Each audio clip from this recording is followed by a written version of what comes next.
మోకాలు నడుము భుజం నొప్పులకు పీఆర్పీ పద్ధతిలో చికిత్స చేయబడను. వేద pain clinic near metro station JNTU. Contact 8186959697.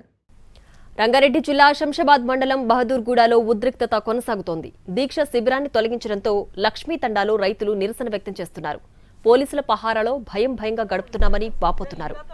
రాత్రి కరెంటు లేకుండా చిమ్మ చీకటిలో గడిపామని ఆవేదన వ్యక్తం చేస్తున్నారు. తమకు జీవనాధారమైన సాగు భూమి లేకుండా చేస్తున్నారని అంటున్నారు. అధికారులు సరైన హామీ ఇవ్వకుండానే భూములు లాక్కున్నారని ఆరోపిస్తున్నారు. భూములకు భూములే పరిహారం ఇవ్వాలని డిమాండ్ చేస్తున్నారు. ఇదే అంశంపై మరింత సమాచారాన్ని మా ప్రతినిధి ప్రేమ్ అందిస్తారు.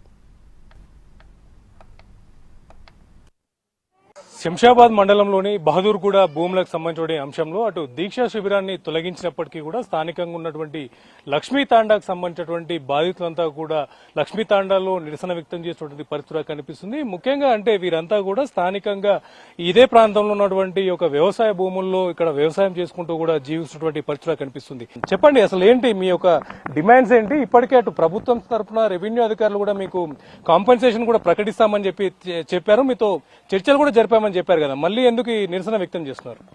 మాకు ఎమ్మెల్యే గారు, ఆర్డీఓ గారు, కలెక్టర్ గారు వాళ్ళ ఆఫీస్కి పిలిచారు. ఒకసారి పిలిస్తే మాకు 500 గజాలు ఇస్తామన్నారు. 500 గజాలు ఇస్తే మేము ఏం చేసుకోవాలి సార్? 500 గజాలు మాకెట్లు ఇస్తారు? దాదాపు 70 నుంచి 80 సంవత్సరాల నుంచి మేము చేసుకొని తింటున్నాము. మాకు ఏ రకంగా 500 గజాలు ఇస్తారని చెప్పి మేము ప్రశ్నించడం జరిగింది కలెక్టర్ గారిని. కలెక్టర్ గారు ప్రభుత్వ భూమి సరే, ఏ భూమి అయినా తర్వాత పక్కకు పెట్టు, నీకు ప్రాజెక్టుకు భూమి కావాలి, ప్రాజెక్టుకు భూమి కావాలన్నట్టు ఫీచర్ సిటీలో భూమి తీసుకోలే, కాళేశ్వరం భూమి తీసుకోలేదా? తీసుకున్నప్పుడు వాళ్ళకి ఏమి ఇచ్చారు, ఎట్లా ఇచ్చారు అనేది కూడా నువ్వు ఆలోచన చేయాలి.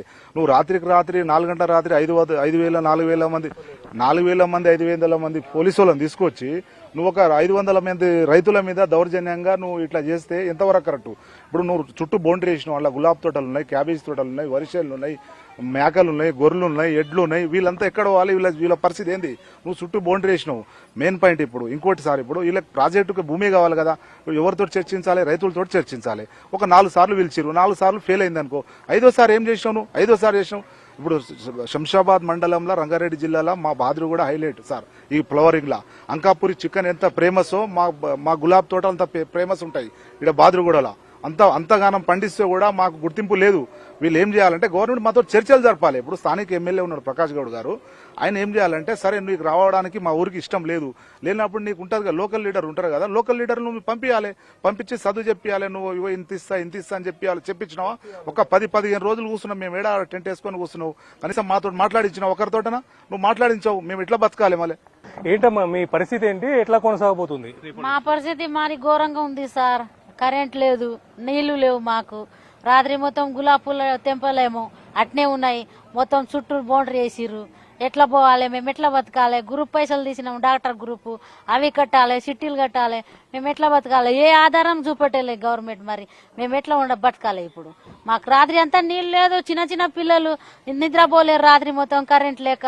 మా పరిస్థితి అయితే మరీ ఘోరంగా ఉంది రాత్రి. ముఖ్యంగా అటు ఏదైతే ఈ బహదూర్గూడకు సంబంధించినటువంటి ప్రాంతంలో అటు నిన్నటి నుంచి కూడా ఈ యొక్క పోలీస్ పహారా పెరగడంతో భయాందోళనలో కూడా ఈ యొక్క ప్రాంతవాసులంతా కూడా ఉన్నటువంటి పరిస్థితి కనిపిస్తుంది. అంతేకాదు ముఖ్యంగా నిన్న అర్ధరాత్రి నుంచి ఈ యొక్క ప్రాంతంలో పూర్తిగా కరెంట్ను కూడా పూర్తిగా నిలిపివేశారని ఇక్కడ బాధితులు కూడా తెలియజేశారు. అంతేకాదు గతంలో ఏదైతే రెవెన్యూకి సంబంధించినటువంటి అధికారులు కావచ్చు, ఆర్డీఓ అలాగే కలెక్టర్ కూడా వీరికి సంబంధించినటువంటి భూముల సేకరణపై పూర్తి స్థాయిలో కూడా చర్చలు జరిపినటువంటి దాఖలాలు లేవు. వారికి ఎలాంటి కాంపన్సేషన్ ఇస్తారనే దానిపైన కూడా పూర్తిగా క్లారిటీ ఇవ్వలేదని చెప్పేసి రైతులు వ్యక్తం చేసినటువంటి పరిస్థితి కనిపిస్తుంది. ఏదేమైనప్పటికీ కూడా పూర్తి స్థాయిలో వారికి ఇక్కడ ఉన్నటువంటి వ్యవసాయం చేసుకున్నటువంటి భూములను మరొక చోట భూములకు భూములే కాంపన్సేషన్ గా ఇస్తే మేము మళ్ళీ వ్యవసాయం చేసుకుని బతకడానికి అవకాశం ఉంటుందని వారు ఆవేదన వ్యక్తం చేసినటువంటి పరిస్థితి కనిపిస్తుంది. కెమెరా పర్సన్ సుభాష్ తో ప్రేమ్ కుమార్, ఎన్టీవీ, లక్ష్మీ తాండా.